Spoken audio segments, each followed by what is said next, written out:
ये कहानी त्रिया चरित्र के बारे में है, जिसे सुनकर आप अपने जीवन में कभी धोखा नहीं खाएंगे। बहुत समय पहले की बात है।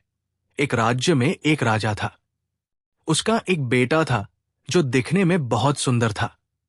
राजकुमार की उम्र 14 साल थी जब उसकी शादी हुई। राजा बूढ़ा हो गया था, इसलिए उसने राजकुमार को राजा बनाने का फैसला किया। राजकुमार की पहले ही 7 शादियां हो चुकी थी। राजा बनने के बाद भी राजकुमार हर दिन पढ़ाई के लिए गुरुकुल जाता था। एक दिन जब राजकुमार गुरुकुल जा रहा था तो उसे रास्ते में एक पनिहारिन मिली। पनिहारिन बहुत सुंदर थी। उसने राजकुमार से पूछा, हे राजा, आप रोज कहां जाते हैं? राजकुमार ने कहा, मैं रोज विद्या सीखने अपने गुरु के पास जाता हूं। पनिहारिन ने कहा, यह तो अच्छी बात है, लेकिन क्या आपने त्रिया चरित्र पढ़ा है? राजकुमार ने कहा कि उसने ये कभी नहीं पढ़ा। तब पनिहारिन ने उससे कहा कि वो त्रिया चरित्र जरूर पढ़े और अपने गुरु से इसके बारे में पूछे। राजकुमार ने कहा कि वो आज ही जाकर अपने गुरु से पूछेगा। पनिहारिन की बात सुनकर राजकुमार गुस्से में अपने गुरु के पास गया। उसकी आंखें लाल थी। उसने गुरु से पूछा, गुरुदेव, आपने मुझे त्रिया चरित्र क्यों नहीं पढ़ाया? आपने ये बात मुझसे क्यों छिपाई? गुरु ने कहा, बेटा, तुम त्रिया चरित्र नहीं पढ़ पाओगे क्योंकि इसे पढ़ना खतरे से खाली नहीं होता है और इसमें तुम्हारी जान भी जा सकती है। राजकुमार ने कहा, गुरुदेव, आप इसकी चिंता न करें, मैं खुद इस राज्य का राजा हूं। राजकुमार की जिद सुनकर गुरु मान गए और उसे त्रिया चरित्र पढ़ाने लगे। राजकुमार को त्रिया चरित्र पढ़ते पढ़ते 1 साल लग गया। 1 साल बाद गुरु ने कहा, बेटा, अब तुम्हारी पढ़ाई पूरी हो चुकी है। अब तुम घर जा सकते हो और आज से अपने राज्य को चला सकते हो। अब तुम्हें यहां आने की कोई जरूरत नहीं है। जैसे ही राजकुमार जाने वाला था, गुरु ने उसे रोक लिया और कहा, बेटा, मैं तुम्हें एक ऐसा यंत्र देता हूं। जब तुम इसे अपने कानों में लगाओगे तो कोई भी तुम्हें पहचान नहीं पाएगा और तुम उसे पहचान लोगे। राजकुमार ने वो यंत्र ले लिया। गुरु ने कहा, तुम इस यंत्र को ले जाओ और आज रात 12 बजे अपने महल से निकलकर जंगल की तरफ पूर्व दिशा में जाना। जब तुम पूर्व दिशा में जाओ तो ये यंत्र अपने कानों में लगा लेना और वहीं खड़ा हो जाना। राजकुमार मान गया। राजकुमार महल की ओर चला गया। रात के 12 बजे जब उसकी 7 पत्नियां सो गई तो राजकुमार यंत्र लेकर महल से जंगल की तरफ निकल पड़ा। वो जंगल में पूर्व दिशा की ओर गया और अपने कानों में यंत्र लगाकर खड़ा हो गया। उसने देखा कि वही पनिहारिन जिसने उससे पहले बात की थी, एक थाली में खाना लेकर जंगल को जा रही थी। थोड़ी दूरी पर एक संत अपनी कुटिया में रहते थे। पनिहारिन उस संत के पास खाना लेकर जा रही थी। राजकुमार ने देखा कि ये वही पनिहारिन है जिसने उससे त्रिया चरित्र पढ़ने को कहा था, लेकिन पनिहारिन राजकुमार को नहीं पहचान पाई क्योंकि राजकुमार के कानों में यंत्र लगा हुआ था। राजकुमार ने सोचा कि चलो उसके पीछे चलते हैं और देखते हैं कि ये आधी रात को भोजन लेकर संत की कुटिया की तरफ क्यों जा रही है। राजकुमार भी उसके पीछे छुपकर चलने लगा। पनिहारिन उस बाबा की कुटिया में पहुंच गई। उस बाबा के पास जादू की पोटली थी और वो बाबा जादूगर था। राजकुमार छुपकर देख रहा था। बाबा ने पनिहारिन से कहा, अरे पनिहारिन, पहले मुझे ये बता कि आज आने में इतनी देर कैसे हो गई? पनिहारिन ने हाथ जोड़कर कहा, महात्मा जी, मेरा विवाह हो चुका है और मेरे पति मुझे ले जाने के लिए आए हैं। वे हमें कल ले जाएंगे, इसलिए मुझे उन्हें सुलाने में थोड़ी देर लग गई और यहां आने में भी देर हो गई। जब साधु ने ये बात सुनी कि पनिहारिन का विवाह हो चुका है और उसका पति उसे लेने आया है, तो साधु ने कहा, पनिहारिन, इसका मतलब है कि तुम अपने पति के साथ जाना चाहती हो, तो हमारे पास क्यों आए हो? पनिहारिन ने कहा, मैं आपके बिना नहीं रह सकती, मैं आपके बिना नहीं जी सकती। साधु ने कहा, पनिहारिन, इसके लिए तुम्हें एक काम करना होगा। साधु ने एक बड़ा चाकू निकाला और पनिहारिन से कहा, पनिहारिन, जाओ और अपने पति का सिर काटकर यहां ले आओ। अपने उस पति को मार दो जो हमारे और तुम्हारे बीच में दरार बन रहा है, तब मैं तुम्हें रख लूंगा और तुमसे विवाह करूंगा, तुम्हें अपनी पत्नी बनाऊंगा। बिना कुछ सोचे समझे पनिहारिन ने वो चाकू ले लिया और दौड़ते हुए अपने घर गई। उसका पति सो रहा था। वहां जाकर उसने अपने पति का सिर काट दिया और उसका सिर लेकर साधु के पास आई। राजकुमार उसके पीछे पीछे उसका सारा कारनामा देख रहा था। जब साधु ने देखा कि वो अपने पति को मारकर उसका सिर यहां लेकर आई है, तो साधु को बहुत गुस्सा आया और उसने उसे लात मारी और कहा, भाग जाओ यहां से। जब तू अपने पति की नहीं हो सकी जिसके साथ तूने 7 फेरे लिए, तो तू मेरी क्या होगी? जल्दी भाग जाओ यहां से। अगर तुम मेरे पास दोबारा आई तो मैं तुझे जीवित नहीं छोड़ूंगा।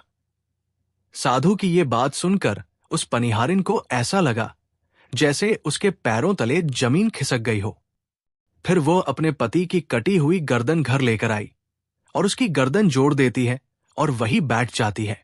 इधर जैसे ही सुबह हुई, वो अपने पति के पास बैठकर रोने लगती है और चिल्लाने लगती है, देखो देखो, किसी ने मेरे पति की हत्या कर दी। लेकिन रात में उस पनिहारिन का सारा कारनामा राजकुमार देख चुका था। इधर सारे गांव वाले पनिहारिन के घर जाते हैं और उसके पति की लाश को लेकर गांव के बाहर जाते हैं उसका दाह संस्कार करने के लिए। वो पनिहारिन भी पीछे से भागती हुई रोती हुई चली जा रही थी। उधर राजकुमार भी जा रहे थे, जो कि अपने राज्य के राजा बन चुके थे। पनिहारिन भागती हुई चिल्लाती हुई पहुंची और कहने लगी, मैं सती बनूंगी, क्योंकि अगर जब मेरे पति ही नहीं रहे तो ऐसे जीवन का क्या फायदा? मैं इन्हीं के साथ सती हो जाऊंगी।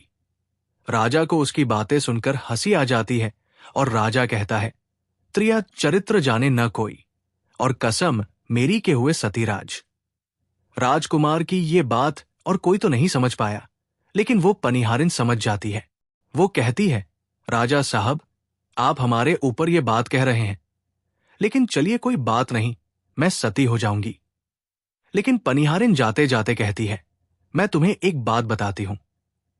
राजकुमार पूछता है, क्या बताओ? पनिहारिन कहती है, राजा साहब, आप जब चटाई पर बैठें तो चटाई को झाड़कर बैठना। राजा कहता है, ये पनिहारिन क्या कह रही है? मैं तो राजा हूं, मुझे चटाई पर बैठने की क्या जरूरत है? पनिहारिन कहती है, नहीं, जब भी तुम्हें कोई जरूरत आए चटाई पर बैठने की, तो तुम चटाई को झाड़कर बैठना। राजकुमार कहता है, चलो ठीक है, अगर तुम कह रही हो तो मैं ऐसा ही करूंगा। और ये कहने के बाद वो अपने पति के साथ सती हो जाती है। राजकुमार उनका अंतिम संस्कार करवाकर अपने घर आ जाते हैं। इसी तरीके से पूरा दिन बीता। उधर जब दूसरी रात आई तो अपने गुरु के कहने के अनुसार उसने वही यंत्र कान में लगाया और पूर्व दिशा की ओर उसी स्थान पर जाकर खड़ा हो गया जहां पर पिछली रात खड़ा हुआ था। दूसरी रात को राजकुमार ने क्या देखा? अपनी 7 पत्नियों को भोजन की थाली अपने अपने हाथों में लेकर उसी साधु की कुटिया की तरफ जा रही थी। जैसे ही राजा ने अपनी 7 पत्नियों को उस साधु की कुटिया की तरफ जाते हुए देखा, राजकुमार के पैरों तले जमीन खिसक गई। वो अपने मन में सोचने लगा कि ये क्या चक्कर है। तभी उनमें से एक रानी राजकुमार को देख लेती है, लेकिन रानियों ने अपने पति राजकुमार को नहीं पहचान पाया, क्योंकि राजकुमार अपने कानों में यंत्र लगाए हुए था। यंत्र लगाने की वजह से राजा को कोई पहचान नहीं पाता था। उनमें से एक रानी कहती है कि ये लड़का इतनी रात को यहां क्यों खड़ा है?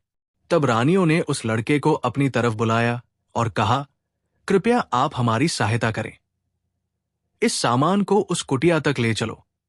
बिना कुछ सोचे समझे राजकुमार ने वो थाली अपने हाथों में ले ली और अपनी रानियों के साथ कुटिया तक जाने लगा।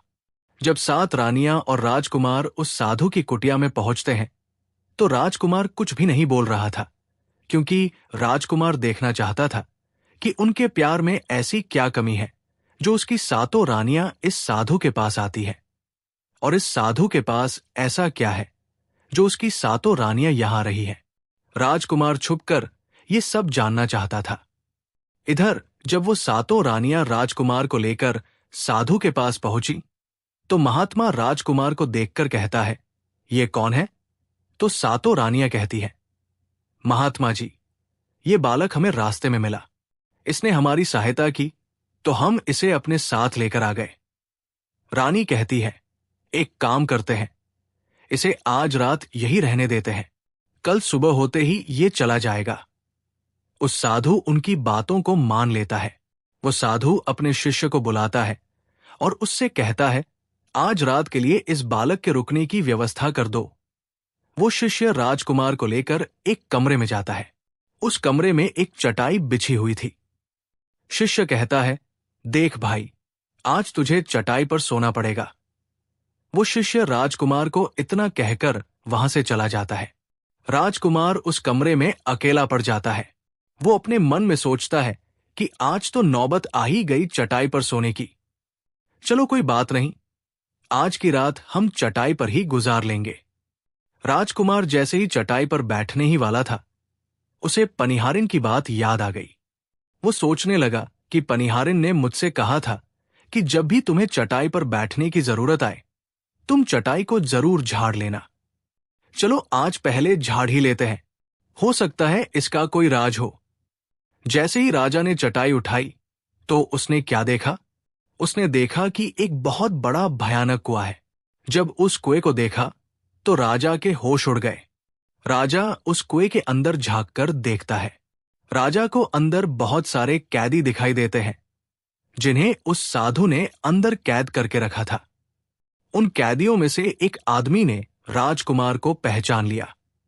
उसने राजकुमार से कहा, राजकुमार, आप यहां कैसे आ गए? राजकुमार कहता है, धीरे बोलो, नहीं तो सब पोल पट्टी खुल जाएगी। तब सभी कैदियों ने कहा, राजा साहब, आप यहां से भाग जाएं। हम तो यहां से निकल नहीं पाए, लेकिन आप यहां से भाग जाएं, नहीं तो आपका भी यही हाल हो जाएगा जो कि हमारा हुआ है। आप भी यहां फंस जाएंगे। आपको भी पकड़कर ये साधु इसी में डाल देगा। आप जितना जल्दी हो सके यहां से भाग जाएं। राजा जब उस कमरे के अंदर गया था तो उसने अपने कान में से यंत्र निकाल लिया था, और जब राजा वहां से भागा तो अपने कान में यंत्र लगाना भूल ही गया। राजकुमार को भागते हुए उन रानियों ने और साधु ने देख लिया था। रानियों ने जब राजा को भागते हुए देखा तो रानी कहती है, ये तो हमारे पति हैं। वो महात्मा से कहती है, महात्मा जी, अब तो हमारी सारी पोल पट्टी खुल जाएगी। ये तो हमारे पति हैं और वो भागे जा रहे हैं। उन्होंने हमें यहां देख लिया है, अब हमारा क्या होगा? और साधु कहता है, तुम यहां क्या देख रही हो? जल्दी जाओ और अपने पति को पकड़ कर लाना। तो रानियां राजकुमार को पकड़ने के लिए दौड़ी दौड़ी जाती है, लेकिन वो राजकुमार जो राजा था इतना तेज था कि वो अपने महल जा पहुंचा। घबराई रानियों के तो होश उड़ गए। फिर वे वापस उसी बाबा के पास आती है और बाबा से कहती है, महाराज, अब तो हमारे पति हमें जीवित नहीं छोड़ेंगे। हम जैसे ही घर जाएंगे वो हमारी जान ले लेंगे। महात्मा, आप हमें बचा लीजिए, इसका कोई उपाय कीजिए। तब जाकर वो साधु रानियों को एक जादुई कील देता है और कहता है कि जब तुम जाओ तो अपने पति को बहला फुसलाकर उसके माथे में ये जादुई कील घुसा देना। ये तुम्हारे पति को ढेर बना देगा और साथ मिलकर उसे मार देना। बस कहानी खत्म हो जाएगा।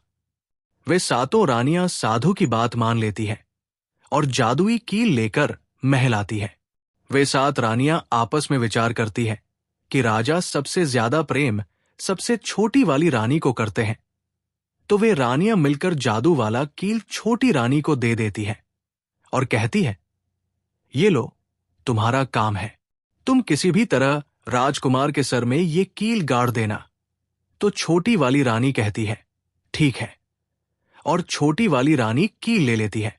जब राजा ने उन सातों रानियों को आते हुए देखा तो क्रोध में कहा, पहले तुम यही रुको। पहले मुझे ये बताओ कि हमारे राज में और मुझ में ऐसी क्या कमी है कि तुम आधी रात को उस साधु के पास जाते हो? इसका क्या कारण है? सातों रानियां हाथ जोड़कर कहती हैं, महाराज, हमें माफ कर दीजिए। हमें लगता है कि उस साधु बाबा ने हम पर कोई जादू टोना कर दिया था। इसीलिए हमसे ऐसी गलती हो गई। आगे से ऐसी गलती हमसे कभी नहीं होगी। छोटी रानी की ऐसी बातें सुनकर राजा उनकी बातों को मान लेता है, क्योंकि वो राजा छोटी रानी से बहुत प्रेम करता था। राजा भी सोचने लगता है कि शायद उस बाबा ने ही इन पर कोई जादू टोना किया होगा, और अपनी सातों पत्नियों को माफ कर देता है और कहता है, ठीक है, तुम अपने कमरे में चली जाओ। सबसे छोटी रानी, जिसे राजकुमार बहुत प्रेम करता था, वो राजकुमार को खाना खिलाती है और राजकुमार को सुला देती है। जब वो राजा सो गया तो वे रानियां भी वही आ जाती है। सबसे छोटी रानी जो थी, वो जादुई कील निकालती है और राजा के माथे में घुसा देती है। राजा पूरी तेजी से उठा, लेकिन इतने समय में वो ढेर बन चुका था। अब उस राजा में इतनी शक्ति नहीं थी कि उन सातों रानियों से मुकाबला कर सके। वे सातों रानियां उस राजा को पकड़ने लगी। राजा फिर भी हिम्मत नहीं हारी और अपने महल की खिड़की से कूदकर राजा भागते भागते अपने गुरु के पास पहुंच गया और कहने लगा, गुरुजी, मुझे माफ कीजिए, मेरी जान बचाइए, नहीं तो मैं मर जाऊंगा। गुरु कहते हैं, बेटा, मैंने तुमसे कहा था कि तुम त्रिया चरित्र मत सीखो, इसमें जान भी जा सकती है। देखा इसका नतीजा। राजकुमार कहता है, गुरुदेव, मुझे माफ कर दो और जल्दी मेरी जान बचाओ, नहीं तो मैं मारा जाऊंगा। मेरी पत्नी ने मेरे सर में जादुई कील ठोकी है, जिसकी वजह से मैं ढेर बन चुका हूं। गुरु ने जब ध्यान से देखा तो कहा कि ये वही कील है जो साधु ने दिया है, मैं तुम्हें अब नहीं बचा सकता। राजकुमार कहता है, नहीं गुरुदेव, ऐसा मत कहिए, मैं आपका शिष्य हूं, आपका कर्तव्य है मेरी जान बचाना। तो गुरु कहते हैं, बेटा, मैं तुम्हें बचा तो नहीं सकता, लेकिन एक उपाय है। राजकुमार पूछता है, क्या उपाय है? तब अपने शिष्य की ऐसी बात सुनकर गुरु कहते हैं कि हम तुम्हें तोता बना देंगे, और जब हम तुम्हें तोता बना देंगे तो तुम सुखवती जाकर रहना, क्योंकि सुखवती पर जादू नहीं चलता है, और तुम्हें जब बहुत प्रेम करने वाली स्त्री मिलेगी तो तुम फिर से राजकुमार बन जाओगे। राजकुमार कहता है, ठीक है गुरुदेव, आप हमें तोता बना दीजिए। तो वो गुरुदेव उसे तोता बना देते हैं, और वो तोता बनने के बाद वहां से उड़ा और सुखवती जहां तोता रहते थे वहीं जाकर रहने लगा। सातों रानियां उस राजकुमार को खोज रही थी। जब राजकुमार नहीं मिला तो फिर से उस बाबा के पास जाती है और कहती है, बाबा जी, वो रात को राजा भाग चुका है, आप अपनी पोटली निकालिए और देखें कि वो कहाँ है। तो वो महात्मा अपना पोटली खोलता है और देखने लगता है कि वह राजकुमार अभी तक तोता बनकर राजा के घर में रह रहा है। वो साधु ये बात रानियों को बताता है तो रानियां कहती है, स्वामी, अब क्या करें? वो साधु कहता है कि अब तुम अपने राजमहल में जाओ और जाकर घोषणा कर दो कि जो भी तोता पकड़ करके लाएगा, हम उसे 5 सोने के सिक्के देंगे। उस राज्य के जितने भी बहेलिया थे, वो तोता पकड़ने के लिए चारों तरफ घूमने लगते हैं, और जो भी तोता पकड़ते वो रानी के पास जाते और 5 सोने के सिक्के ले लेते थे और वहां से चले जाते, और वे 7 रानियां उस तोते को मार देती थी। ऐसे ही धीरे धीरे बहुत समय निकल गया, और वो राजकुमार जो तोता बनकर जहां गया था, वहां सारे तोतों को बहुत अच्छी अच्छी बातें करता था, उन्हें बहुत ज्ञान की बातें बताता था। तो सारे तोतों को लगा कि ये तोता तो बहुत समझदार है, ये तोता तो बहुत अच्छी अच्छी बातें करता है, इसे हम अपना राजा बना लेते हैं। और सभी तोता मिलकर उसे राजा बना लेते हैं। राजकुमार सभी तोतों का राजा बन जाता है और वही छुपकर रहने लगता है। एक बहेलिया तोता पकड़ते पकड़ते सुखवती के उस पेड़ के पास पहुंच जाता है, जहां पर वो राजकुमार तोता बनकर छुप कर रहता था। जब उस बहेलिया ने इतने सारे तोते को देखा तो अपने मन में सोचा कि अगर हम इतने सारे तोते पकड़कर रानी के पास ले जाएंगे तो हमें बहुत सारी सोने के सिक्के मिल जाएंगे। लेकिन वो बहेलिया सोचता है कि मैं इतने सारे तोते पकड़कर कैसे ले जाऊं। फिर अगली सुबह सारे तोते दाना चुगने के लिए उड़ जाते हैं।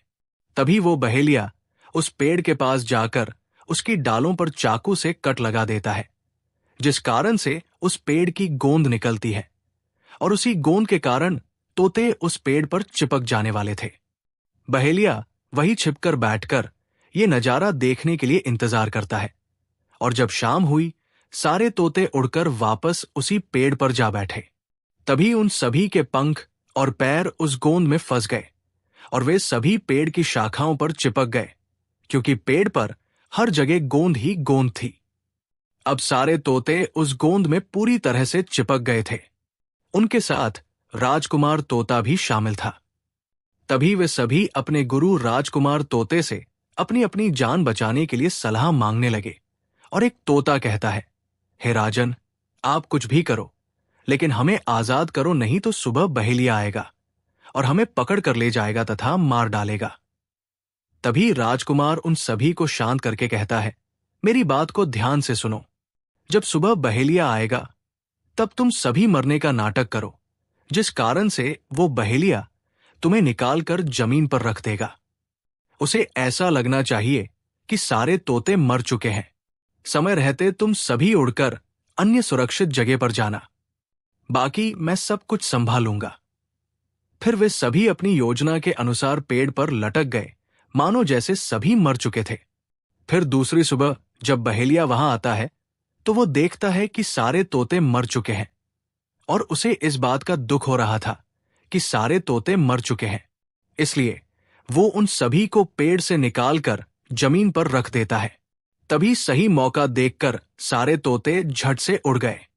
वही दूसरी तरफ उसने देखा कि जो राजकुमार था, जो तोता बना हुआ था, वो वहीं पर रह गया, और नीचे जितने भी तोते थे वो सभी उड़कर भाग गए।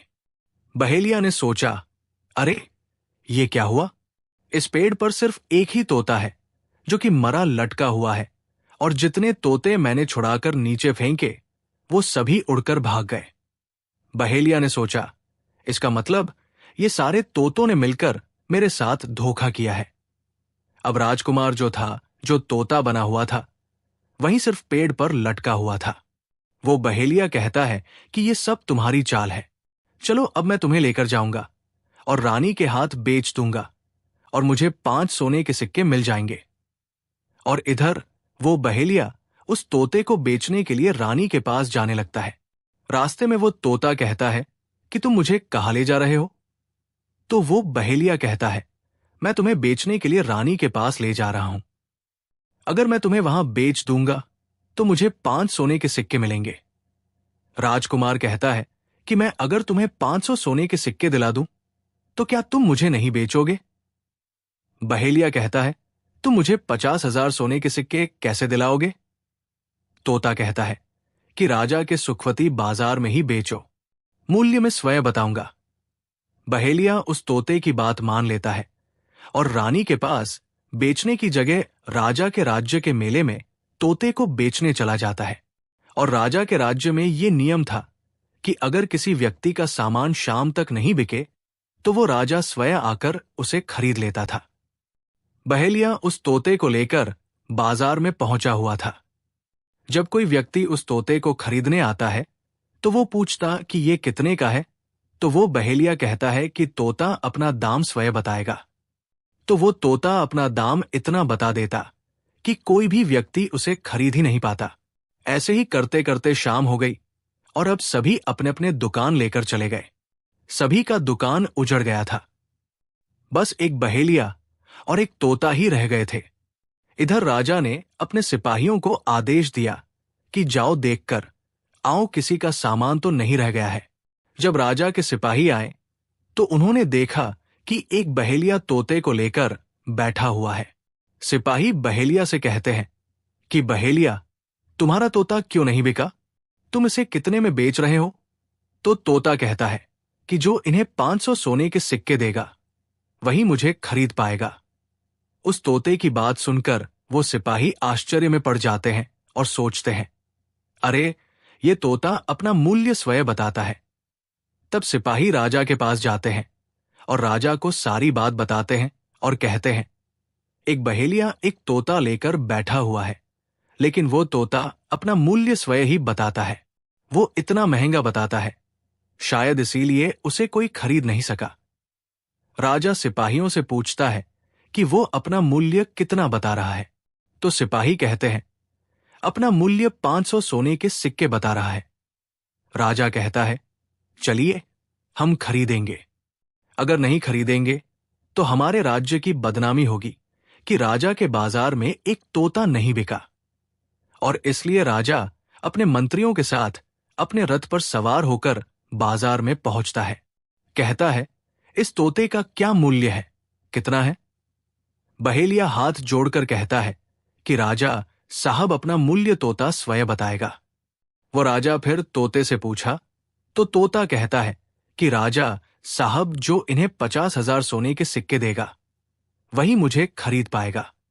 अपने सिपाहियों से 500 सोने के सिक्के मंगवाता है और बहेलिया को पकड़ा देता है और तोते को लेकर अपने महल चला जाता है। वो तोता बहुत ही बुद्धिमान था क्योंकि वह राजा था। वो तोता राजा को बहुत अच्छी अच्छी बातें बताने लगा। जब राजा पर कोई खतरा आने वाला होता तभी वो तोता बता देता कि राजा साहब, आप पर यह खतरा आने वाला है। और इसी तरह सब उस तोते से बहुत अधिक प्रेम करने लगते हैं। जब ये बात रानी को पता चला कि राजा ऐसा तोता लेकर आए हैं जो कि बोलता भी है और बहुत अच्छी अच्छी बातें बताता है, तो रानियां राजा से कहती हैं, उस तोते को मेरे पास भिजवा दीजिए। हम भी उस तोते को देखना चाहते हैं, हम उस तोते से बातें करना चाहते हैं। राजा अपने मंत्रियों से कहकर वो तोता रानियों के पास भिजवा देता है। रानी उस तोते से बातें करके बहुत खुश हो जाती है। रानी भी तोते से बहुत प्रेम करने लगती है और कहती है कि वाह रे तोता, इसीलिए तुझे राजा साहिब ने 50,000 सोने के सिक्के देकर खरीदा है। राजा की एक पुत्री थी जो कि बड़ी सुंदर थी। रानी अपनी पुत्री से कहती है कि आज से तुम ही इस तोते का ध्यान रखो और कल तुम इसे अच्छे से धोकर नहला देना। वो राजकुमारी भी उस तोते से बहुत प्रेम करती है। जैसे ही सुबह हुई, राजकुमारी उस तोते को लेकर नहलाने जाती है। राजकुमारी तोते को नहला रही थी तो उसने देखा कि तोते के सिर पर कील जैसा कुछ लगा हुआ है। राजकुमारी उसको निकाल देती है। राजकुमारी जैसे ही कील को निकालती है, वो तोता पहले वाला एक सुंदर सा राजकुमार बन जाता है। उसे देखकर राजकुमारी घबरा जाती है। राजकुमार कहता है कि तुम घबराओ नहीं, ये कील वापस से मेरे सर में लगा दो तो मैं फिर से तोता बन जाऊंगा और इसके बारे में मैं तुम्हें रात में बताऊंगा। तुरंत ही वह राजकुमारी वो कील राजकुमार के सर में लगा देती है और वो वापस से तोता बन जाता है। रात को राजकुमारी तोते को लेकर अपने कमरे में जाती है और उसके सर से कील निकाल देती है और वो तोता फिर से राजकुमार बन जाता है। राजकुमार अपनी सारी कहानी उस राजकुमारी को बताता है और कहता है, माफ करना, ये कहानी तुम किसी को नहीं बताना, नहीं तो मेरी जान चली जाएगी। राजकुमारी इसके बारे में अपनी माता और पिता को भी नहीं बताती है।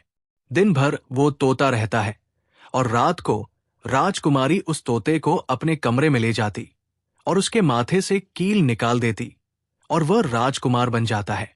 और रात में वो दोनों साथ में ही रहते हैं और ऐसे ही धीरे धीरे समय निकलता गया।